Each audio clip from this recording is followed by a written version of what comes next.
प्रथम पंचवर्षीय योजना। समय इसका कब से कब है? 1 अप्रैल 1951 से 31 मार्च 1956। यानी कि हमारा जो वित्तीय वर्ष है, फाइनेंशियल ईयर, कब से कब शुरू होता है? 1 अप्रैल से 31 मार्च। 1 अप्रैल से 31 मार्च। 31 मार्च खत्म होगा तब ना फिर 1 अप्रैल आ जाएगा, 1 साल कंप्लीट हो गया। ठीक है, तो क्वेश्चन अगर पूछे एग्जाम में कि हमारा फाइनेंशियल ईयर यानी वित्तीय वर्ष कब से कब होता है, तो 31 मार्च। ठीक है, अब जैसे कि हम लोग चर्चा कर चुके हैं पिछले क्लास में कि ये जो पंचवर्षीय योजना है, इस योजना को बनाने की जिम्मेवारी किसके पास है? कौन बनाता था? योजना आयोग। योजना आयोग ने बनाया। अब योजना आयोग के द्वारा जो योजना बनाई गई उसको अंतिम रूप से स्वीकृति किसने दिया? एनडीसी। एनडीसी मतलब नेशनल डेवलपमेंट काउंसिल, राष्ट्रीय विकास परिषद। अब राष्ट्रीय विकास परिषद जब स्वीकृति देता था उसके बाद कहाँ जाता था योजना? संसद में गया। ठीक है, अब संसद में कै सदन है? 2 सदन है, लोकसभा, राज्यसभा। लोकसभा को निम्न सदन कहते हैं और राज्यसभा को उच्च सदन कहा जाता है। अब संसद में जब ये पारित हो गया, पारित होने के बाद इसको लागू कर दिया जाता है। हम लोग पिछले क्लास में इस बात की चर्चा किए थे कि योजना आयोग का पदेन अध्यक्ष कौन होता है? भारत के प्रधानमंत्री होते हैं। ठीक है, जबकि उपाध्यक्ष की नियुक्ति की जाती है। ठीक है, अब हम लोग चर्चा करेंगे पहली पंचवर्षीय योजना। इससे पहले हम लोग 12वें पंचवर्षीय योजना का तिथि देख चुके हैं।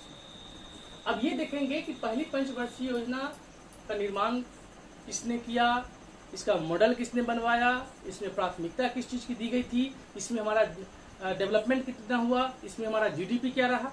अभी आप अक्सर फेसबुक वगैरह पर सुनते हुए कि जीडीपी हमारा डाउन हो गया हुआ है, जीडीपी नेगेटिव में चला गया हुआ है। अब ये जीडीपी होता क्या है, ये पहले जानना आपको जरूरी नहीं कि आखिर जीडीपी होता क्या है। इसकी चर्चा हम आगे करेंगे। पहले लिख लीजिएगा प्रथम पंचवर्षीय योजना, समय 1 अप्रैल 1951 से 31 मार्च 1956। देखेंगे पहली पंचवर्षीय योजना, पहली इस योजना की अध्यक्षता पंडित जवाहरलाल नेहरू के द्वारा किया गया था। अध्यक्षता पंडित जवाहरलाल नेहरू के द्वारा किया गया था, जबकि गुलजारी लाल नंदा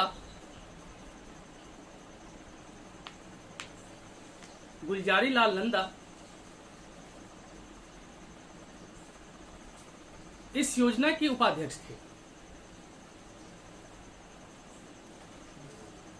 जबकि गुलजारी लाल नंदा को इस योजना का उपाध्यक्ष नियुक्त किया गया। कुछ लिखिए। ठीक है, नेक्स्ट बात, यह पहली योजना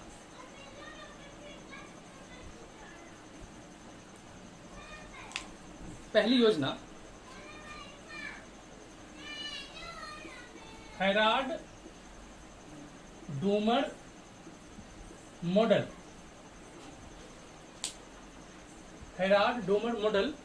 पर आधारित था। एग्जाम में अक्सर इसके मॉडल के बारे में पूछा जाता है।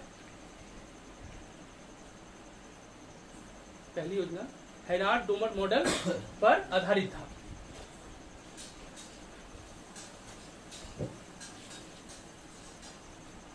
जिसका उद्देश्य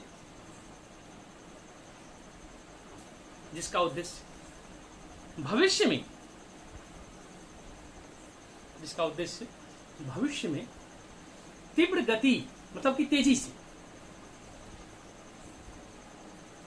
से आर्थिक विकास को संभव करना था।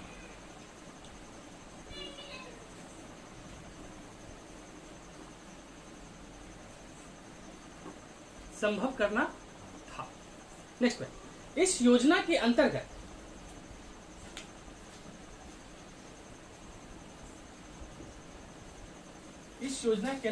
कृषि को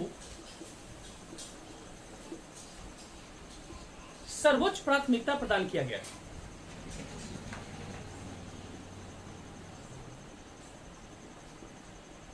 सर्वोच्च प्राथमिकता प्रदान किया गया था। अतः इस योजना को कृषि योजना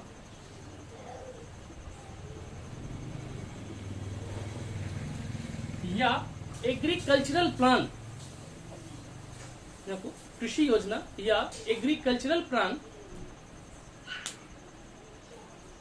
भी कहा जाता है।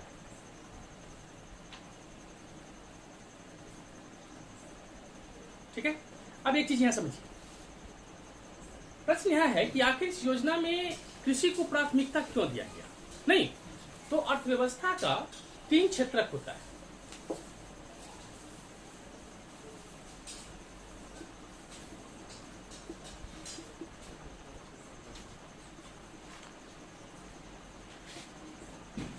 प्राथमिक क्षेत्र,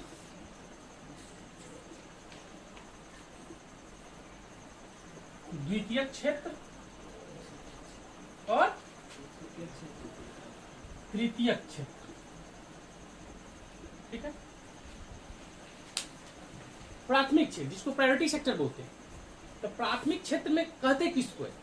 तो सिंपल से इसको समझने के लिए आपको दिमाग में रखना है कि वैसा क्षेत्र जहां पर कच्चा माल का उत्पादन हो रहा हो, कच्चा माल का उत्पादन हो रहा हो। जैसे मान लिया जाए कि चीनी, ठीक है, तो चीनी के लिए रॉ मटेरियल क्या होगा? गन्ना। तो गन्ना का उत्पादन किस क्षेत्र में होगा? प्राथमिक क्षेत्र। तो चूंकि चीनी के लिए कच्चा माल क्या हुआ? गन्ना हुआ, तो गन्ना जो हुआ हमारा वो हो गया प्राथमिक क्षेत्र। ठीक, और गन्ना किसके अंतर्गत आएगा? कृषि के अंतर्गत आएगा। गन्ना आएगा कृषि के अंतर्गत, इसलिए कृषि को रखा जाता है प्राथमिक क्षेत्र। मान लीजिए जाए कि हमको उद्योग आगे लगाना है, तो उद्योग लगाने से पहले हमको कच्चा माल का व्यवस्था करना पड़ेगा। जब हमारा रॉ मटेरियल बनेगा तब ना हम फैक्ट्री में वस्तु का उत्पादन करेंगे। नहीं, अब जैसे मान लिया जाए कि आपने KFC का नाम सुने होंगे, KFC जो चिकन लॉलीपॉप वगैरह बनाता है। ठीक है, अब एक चिकन लॉलीपॉप की हमको अगर फैक्ट्री डालना है तो उसके लिए रॉ मटेरियल क्या चाहिए? चिकन चाहिए। तो चिकन कहां से आएगा? मुर्गी पालन से आएगा। तो मुर्गी पालन किस क्षेत्र में आएगा? प्राथमिक क्षेत्र में आएगा। मुर्गी पालन प्राथमिक क्षेत्र में आएगा। अब हमने लगाया मछली का पकौड़ा बनाने का कारखाना, जिसमें मछली का पकौड़ा बनेगा, एकदम उसको एयर टाइट पैक करके मार्केट में उसको बेचा जाएगा। तो आपने जो बनाया उसके लिए कच्चा माल क्या चाहिए? मछली। मछली कहां से आएगा? मछली पालन।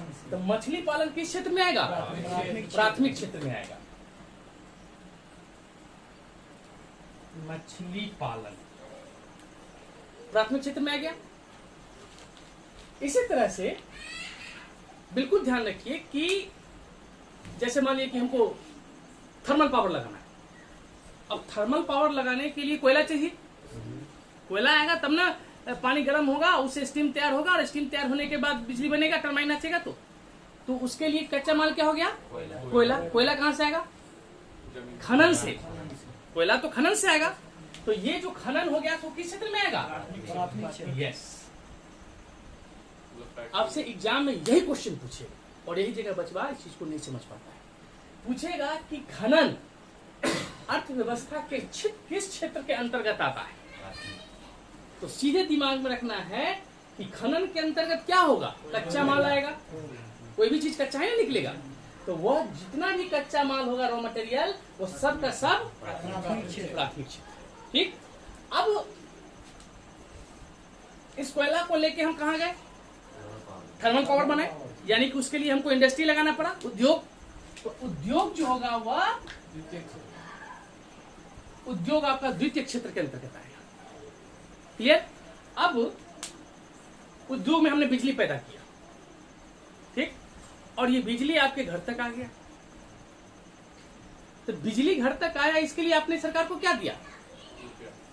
बिल दिया, बिजली बिल दिया। तो जब बिजली बिल पढ़िएगा तो उस पर लिखा रहेगा, बिल भी रहेगा और सर्विस चार्ज उस पर जुड़ा हुआ रहेगा। यानी कि यहाँ से बिजली प्रोडक्शन करके आपके घर तक पहुंचा दिया हमने। उसी बिजली से आपने क्या किया, फैन चला लिया, उससे आपने लाइट लगा लिया, उससे आपने टीवी चला लिया।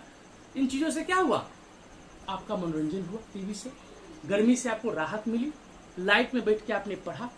तो ये तमाम सुविधा जो आपको उपलब्ध कराया गया, ये सुविधा किस क्षेत्र के अंतर्गत आएगा, तो तृतीय क्षेत्र के अंतर्गत आएगा। क्लियर। तमाम सुविधा जो है वह सेवा तृतीय क्षेत्र के अंतर्गत आता है, इसलिए तृतीय क्षेत्र को सेवा क्षेत्र भी कहा जाता है, सर्विस सेक्टर, सेवा क्षेत्र। अब सपोज कीजिए कि यहां से ऑटो जा रहा है, आपने ऑटो वाले को कहा कि भैया हमको लेते चलो दामोदरपुर छोड़ देना। अब आप वहां तक ले गया, आपने उसको 10 रुपया दे दिया, आपसे उसने 10 रुपया दिया। तो ये 10 रुपया जो आपने उसको दिया किस एवज में दिया, क्या उस टेम्पो का कीमत आपने दे दिया, नहीं दिया।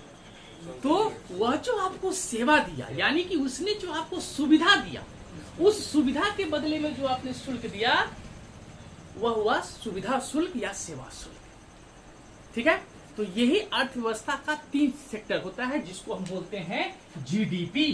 जीडीपी ग्रॉस डोमेस्टिक प्रोडक्ट, यानी कि सकल घरेलू उत्पाद। सकल घरेलू उत्पाद, ये आपका जीडीपी हो गया। यानी घरेलू उत्पाद, यानी कि हमारे देश के अंदर, हमारे घर के अंदर जो टोटल प्रोडक्शन का काम हो रहा है, उसी को हम क्या कहते हैं, जीडीपी कहते हैं। यानी कि प्रोडक्शन कितने दिनों में, तो 1 वर्ष के अंदर हमारी भौगोलिक सीमा के भीतर जितना भी उत्पादन होता है, उस उत्पादन का जो मौद्रिक मूल्य होता है, दैट इज कॉल्ड जीडीपी। ठीक है। अब उत्पादन कह रहा है, तो उत्पादन किस चीज का होता है, तो उत्पादन 2 चीजों का होता है। एक उत्पादन होता है वस्तु का और दूसरा उत्पादन होता है सेवा का। आपने मोबाइल में रिचार्ज कराया, दिल्ली में बैठल गर्लफ्रेंड से आपने बात कर लिया, नहीं, एयरटेल वाले ने आपको दिया क्या, जो दिया वही सेवा दिया, नहीं। तो हमने उत्पादन किसका किया, सेवा का किया। आपने 10 गो 4 व्हीलर निकाल लिया और 10 रूट में आप चलवाना शुरू कर दिया, तो आप देख क्या रहे हैं, आप सर्विस प्रोवाइडर हुए, आप सेवा दे रहे हैं, और उस एवज में आप क्या कर रहे हैं, तो चार्ज दे रहे हैं। तो उत्पादन हमने सेवा का किया। हमने नर्सिंग होम खोल दिया, 2-4 डॉक्टर को बुला लिया, 2-4 कंपाउंडर को बुला लिया, अब नर्सिंग होम चला शुरू हुआ, लोग आया, पैसा दिया, इलाज किया। अब उसके बदले में हमने जो पैसा लिया, जो दिया, वो क्या दिया, वही तो सेवा दिया। तो नर्सिंग जो है, संचार है, परिवहन है, बीमा है, ये सब के सब किस क्षेत्र में आते हैं, तो सारे के सारे सब सेवा क्षेत्र में आते हैं। तो उत्पादन 2 चीज का हुआ, एक हुआ वस्तु का उत्पादन और दूसरा हुआ सेवा का उत्पादन। हमने मोबाइल बनाया, मोबाइल की फैक्ट्री लगाई, तो मोबाइल की वस्तु हुआ। हमने छड़ फैक्ट्री लगाया, हमने बाइक बनाना शुरू किया, ठीक है, तो ये सब क्या हुआ, वस्तु हुआ। तो उत्पादन 2 चीज का हो गया, सेवा का उत्पादन और वस्तु का उत्पादन। अब कोई भी सरकार जब आती है, तो वो अपना जीडीपी का लक्ष्य निर्धारित करती है कि हमको इस वर्ष इतना % जीडीपी रखना है।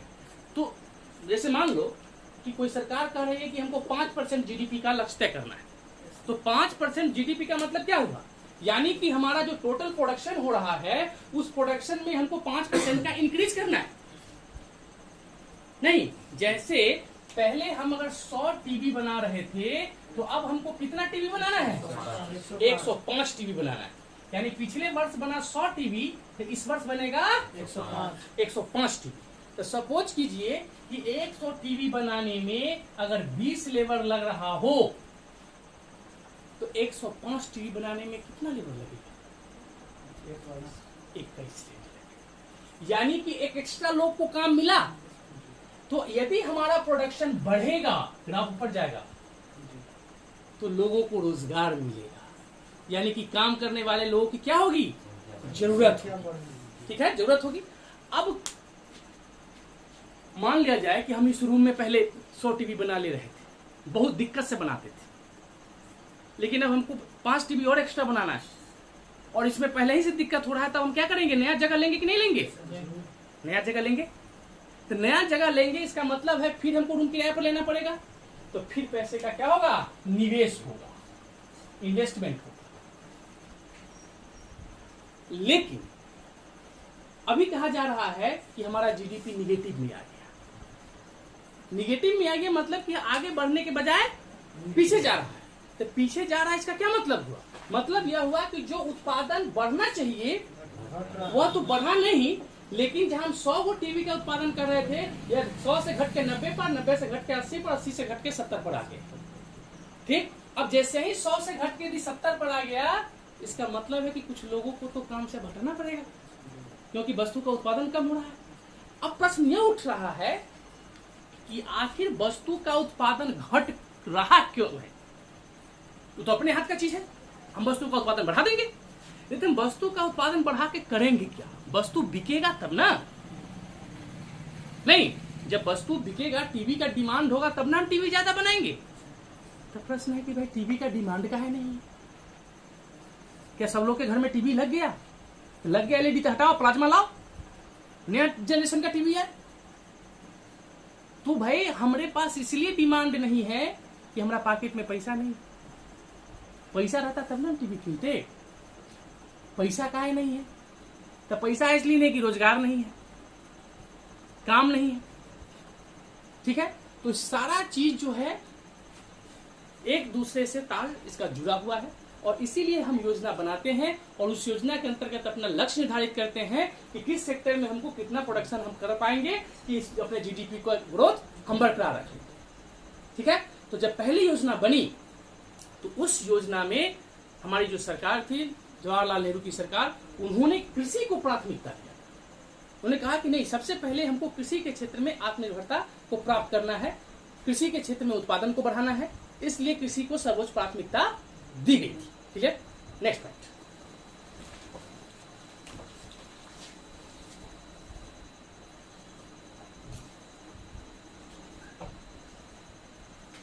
इसी योजना काल में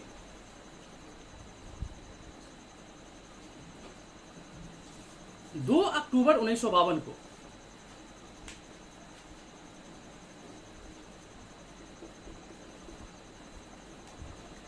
अक्टूबर को किसका जन्म हुआ था? 2 अक्टूबर 1952 को अमेरिका के सहयोग से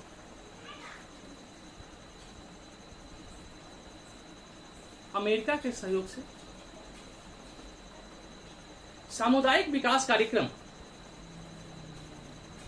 अमेरिका के सहयोग से सामुदायिक विकास कार्यक्रम की शुरुआत की गई।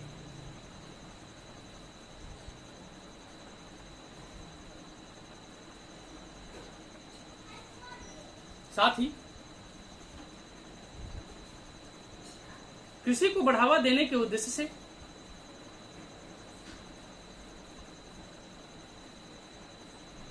कई बहुउद्देशीय परियोजनाओं का भी शुभारंभ हुआ। कई बहुउद्देशीय, जिसका बहुत उद्देश्य हो, बहुउद्देशीय परियोजनाओं का भी शुभारंभ हुआ। जैसे सतलज नदी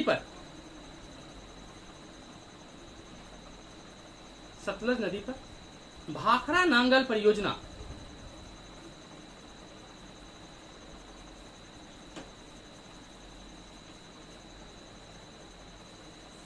की शुरुआत की गई।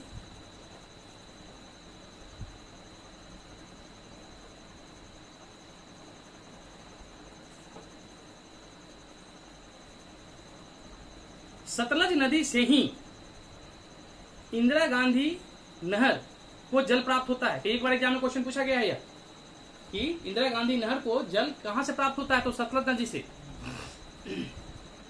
सतलज नदी से ही इंदिरा गांधी नहर को जल प्राप्त होता है।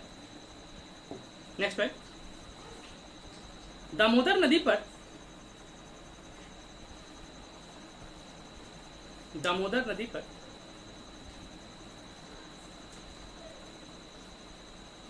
दामोदर घाटी परियोजना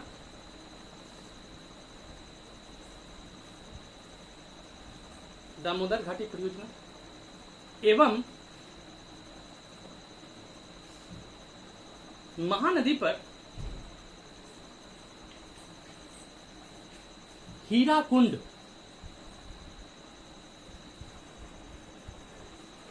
परियोजनाओं का शुभारंभ हुआ?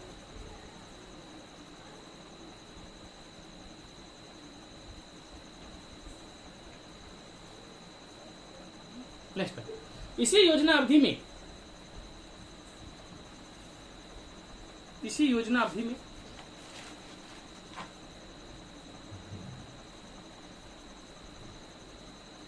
एक जुलाई 1955 को, योजना अवधि में 1 जुलाई 1955 को state bank of India SBI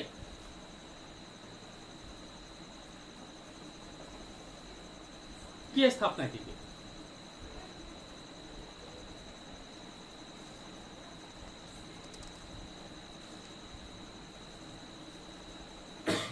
ठीक है, बस अब हेडिंग दीजिएगा दूसरी पंचवर्षीय योजना।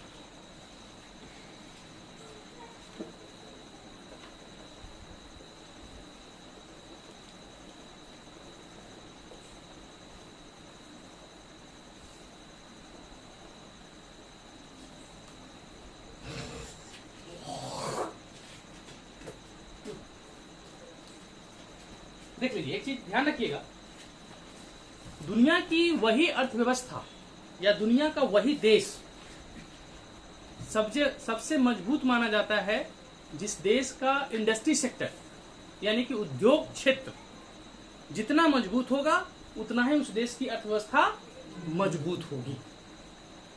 आप कृषि करके देश की अर्थव्यवस्था को मजबूत नहीं कर सकते। मजबूत करने के लिए आपको इंडस्ट्री लगाना ही होगा, उद्योग लगाना ही होगा। ठीक है, तो जब पहली पंचवर्षीय योजना में प्राथमिकता किस चीज को दिया गया? कृषि को। तो हमारा उद्योग आगे बढ़ेगा कि पीछे रह जाएगा? पीछे रह गया। तब जाके हमारी सरकार की नजर किस पर गई? उद्योग पर। तब हमने दूसरी पंचवर्षीय योजना में उद्योग के लिए बृहद प्लान बनाया।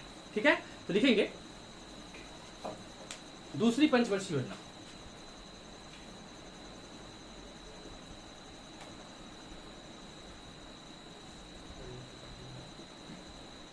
क्या समय होगा इसका?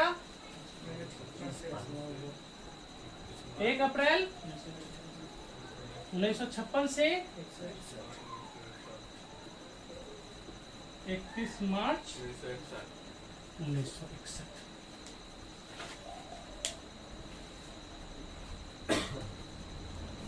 लिखिएगा, इस योजना में तीव्र औद्योगिकरण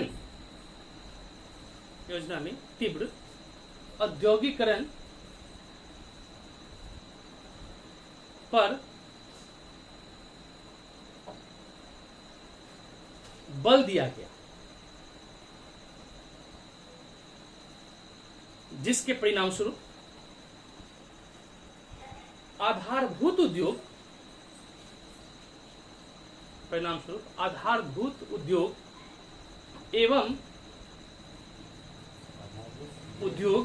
एवं भारी उद्योगों का विकास हुआ।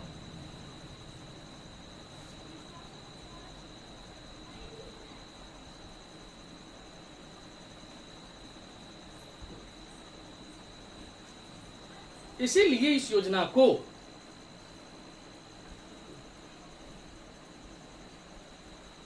औद्योगिक योजना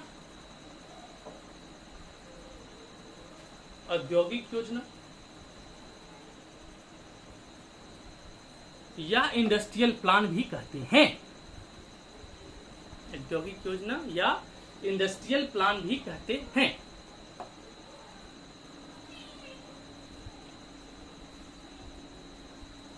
नेक्स्ट पॉइंट, इस योजना के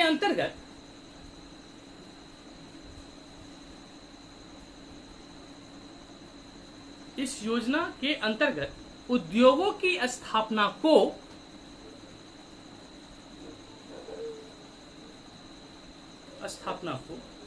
सर्वोच्च प्राथमिकता दिया गया।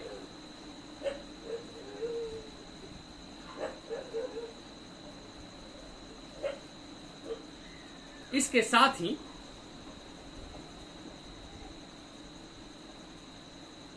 पंडित जवाहरलाल नेहरू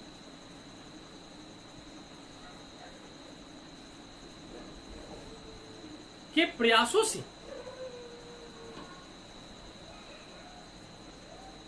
समाजवादी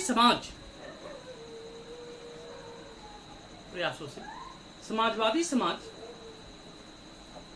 की स्थापना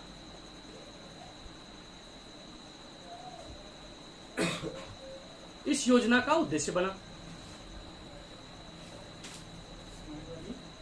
समाज की स्थापना इस योजना का उद्देश्य बना। नेक्स्ट पे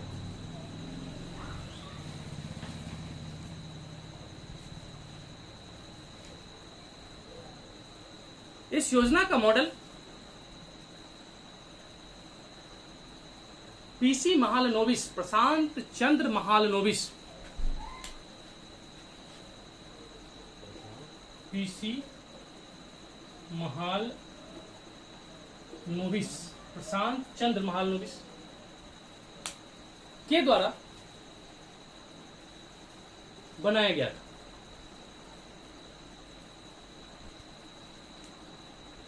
अतः इसे नेहरू महालनोबिस मॉडल भी कहा जाता है। अतः इसे नेहरू, मतलब जवाहरलाल नेहरू अध्यक्ष ही थे, नेहरू महालनोबिस मॉडल भी कहा जाता है।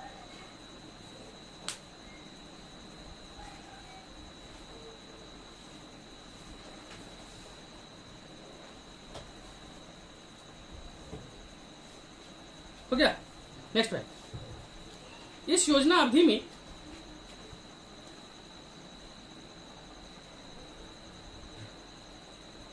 उन्नीस सौ छप्पन में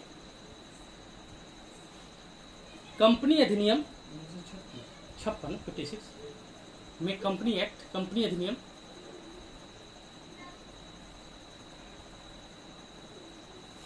जबकि 1956 में दूसरी औद्योगिक नीति की घोषणा की गई। 1956 में दूसरी औद्योगिक नीति की घोषणा की गई। इस औद्योगिक नीति को, मतलब 56 वाली, इस औद्योगिक नीति को भारत का आर्थिक संविधान, भारत का आर्थिक संविधान भी कहा जाता है।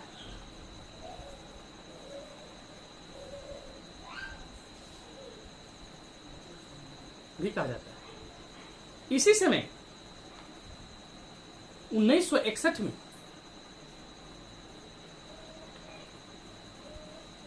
इनकम टैक्स एक्ट भी पारित किया गया था। एक्ट भी पारित किया गया।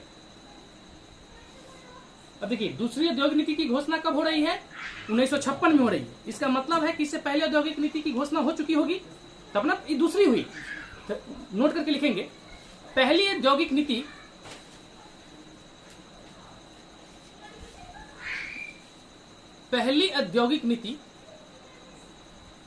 की घोषणा केंद्रीय उद्योग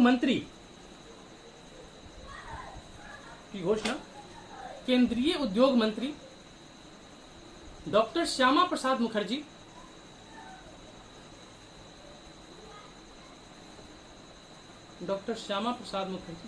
के द्वारा 6 अप्रैल 1948 को किया गया था।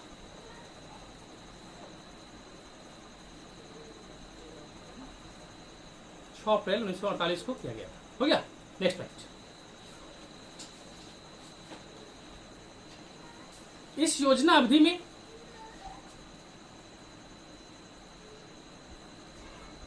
देश में बड़े बड़े उद्योग स्थापित किए गए।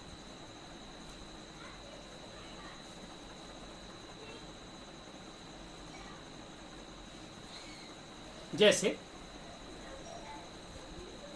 1953 में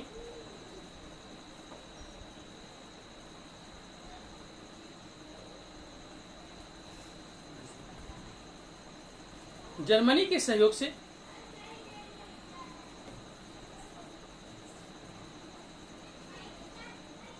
उड़ीसा स्थित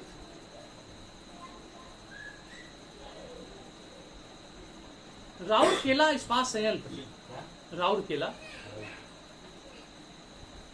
इस्पात संयंत्र स्थापित हुआ, संयंत्र स्थापित हुआ। जबकि 1956 में ही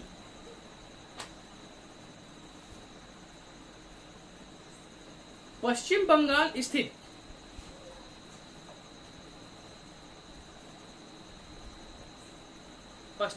स्थित दुर्गापुर इस्पात संयंत्र, स्टील प्लांट, इस्पात संयंत्र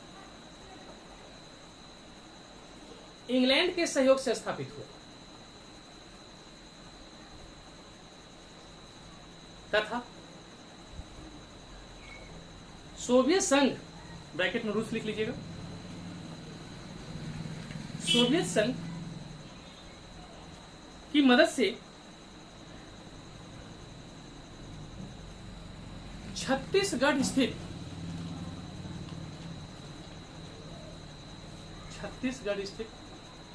भिलाई इस्पात संयंत्र, भिलाई इस्पात संयंत्र स्थापित हुआ। नेक्स्ट में इस योजना अवधि में पश्चिम बंगाल स्थित चितरंजन लोकोमोटिव, पश्चिम बंगाल स्थित चितरंजन लोकोमोटिव, एक बार पूछा गया कि कहाँ है यह चितरंजन लोकोमोटिव, एवं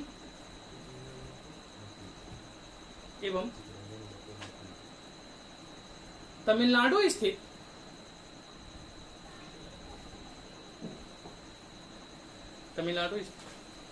इंटीग्रल कोच फैक्ट्री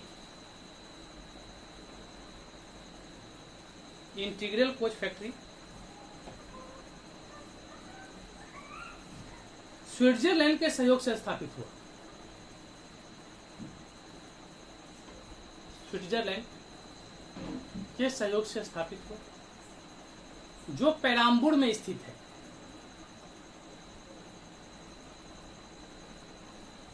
जो पेराम्बूर में स्थित है।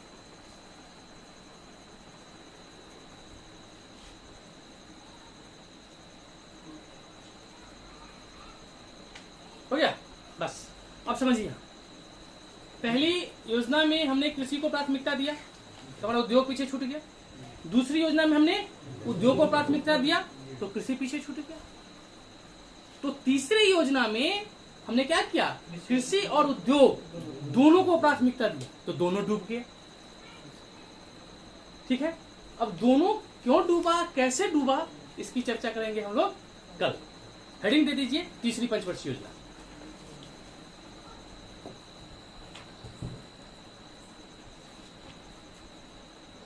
हेडिंग देके छोड़ दीजिए। तब तक के लिए धन्यवाद, थैंक यू।